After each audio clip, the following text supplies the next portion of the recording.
Please be seated.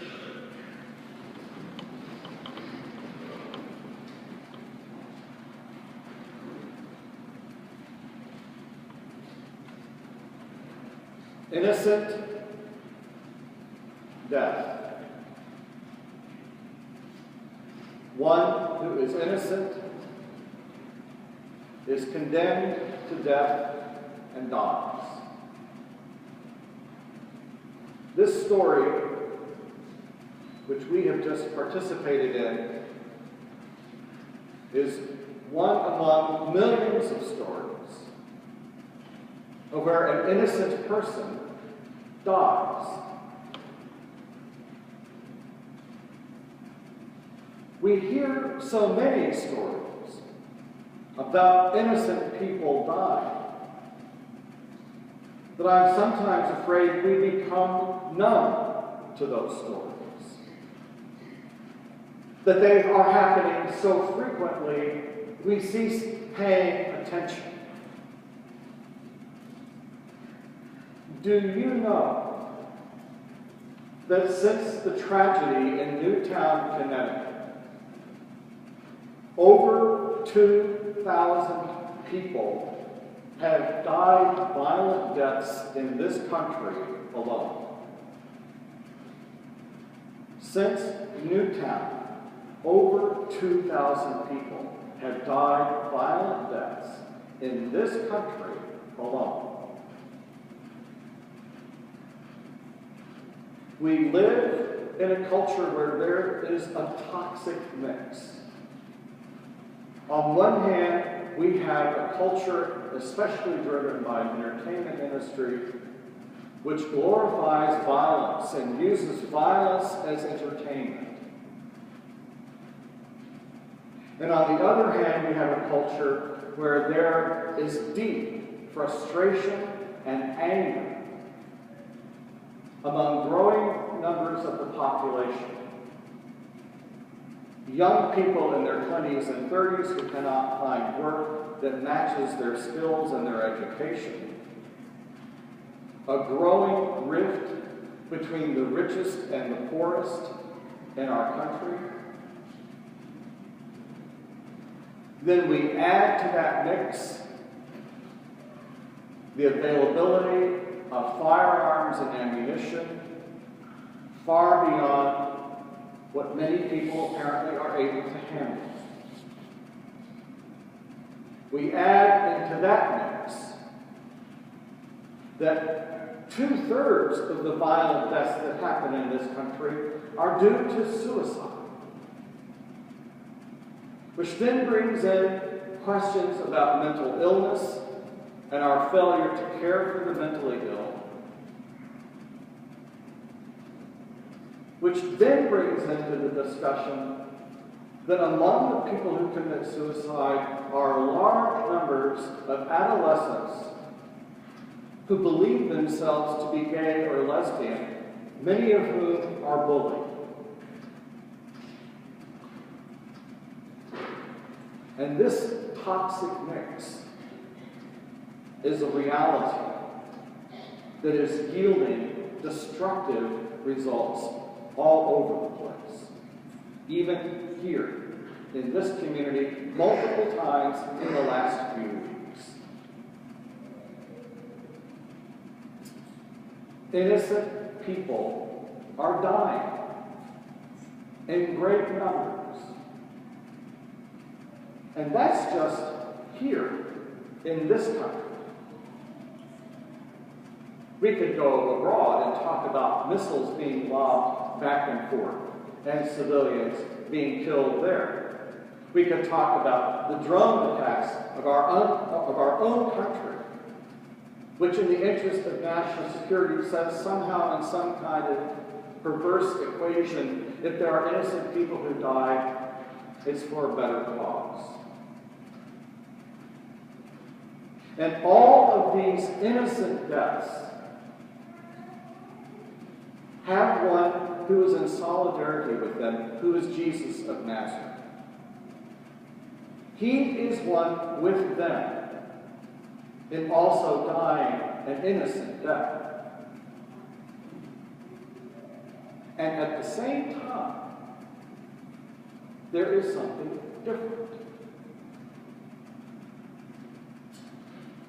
These innocent deaths are so frequent and seem in some ways beyond anything that we can manage that we find ourselves easily distracted. There are so many wonderful, delicious distractions from what is going on. And I am as guilty of being distracted as anyone. It may be the wonderful dining and entertainment opportunities that we have in our community. It may be sports teams and basketball games and all the things that we can spend our energy and our time and get wrapped up in emotionally and have anxiety about or take great pleasure in. And it can dull us, anesthetize us to what is happening around us.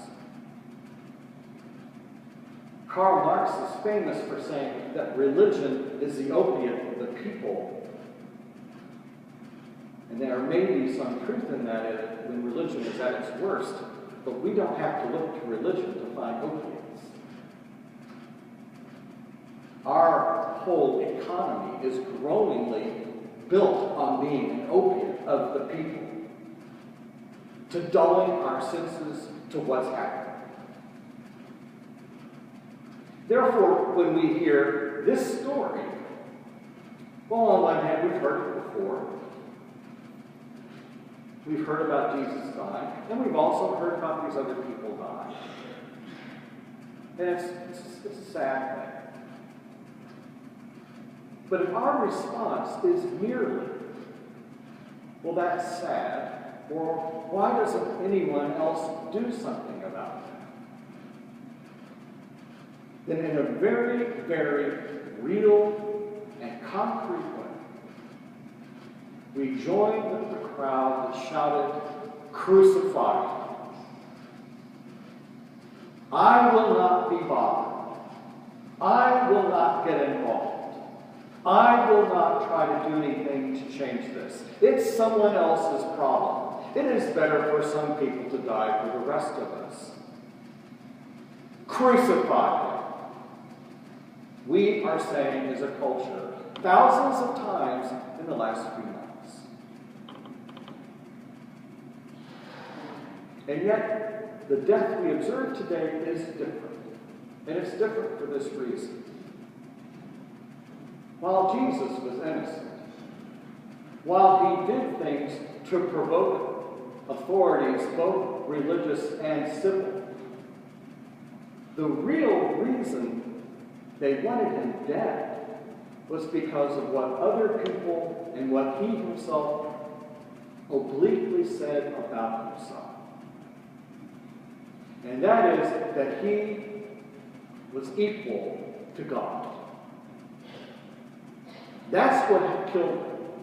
Not that he did good things. Not that he reached out to the oppressed. Not that he reached out to the lowly. Not that he fed people. What really got him killed was the claim that he was equal to God, that he was God's son. That's what upset the Jewish authorities, and that's what upset Rome, neither of whom could tolerate that kind of claim. And so there is something about this day that also demands something from us about that claim. There are many who would say, well, Jesus was wonderful and lived a great life of moral example that we should all follow. He did wonderful things. There's much there we can learn. But I can't go so far as to say that he was God or equal to God. Which is also then to deny the cause of his death, but also to deny something about the causes of all these other deaths. Because if we can relativize Jesus, we can relativize the claim that he had a unique relationship with God so much that he was equal in God in him. for, then we can also begin to relativize all of these other deaths. Well, they shouldn't have been there in that place. What were they doing there at that time of day? They shouldn't know people like that. They're going to get caught in the crossfire. And on it goes. There is something significant about our own willingness to assert the claim that Jesus is the Son of God. As absurd as that sounded then, and as absurd as it sounds now. The choice for all of us really is captured in those two thieves on either side. One is saying, I don't really believe you are who you say you are. If you were who you say you are, none of this would be happening. You would get us out of this. For the other thief, who acknowledges his sin and gives all of his trust, all of his heart, all of his mind, all of his soul to Jesus in that moment, and says, remember me. And Jesus then promises to him, today you will be with me in paradise. And the truth, brothers and sisters, is that we are all hanging on a cross right now. Individually and as a human species, we are crucified. If we're baptized, this should be easy. We've already said we died. So which will it be? Will we sit back and say, well, if you are who you say you are, fix all of this?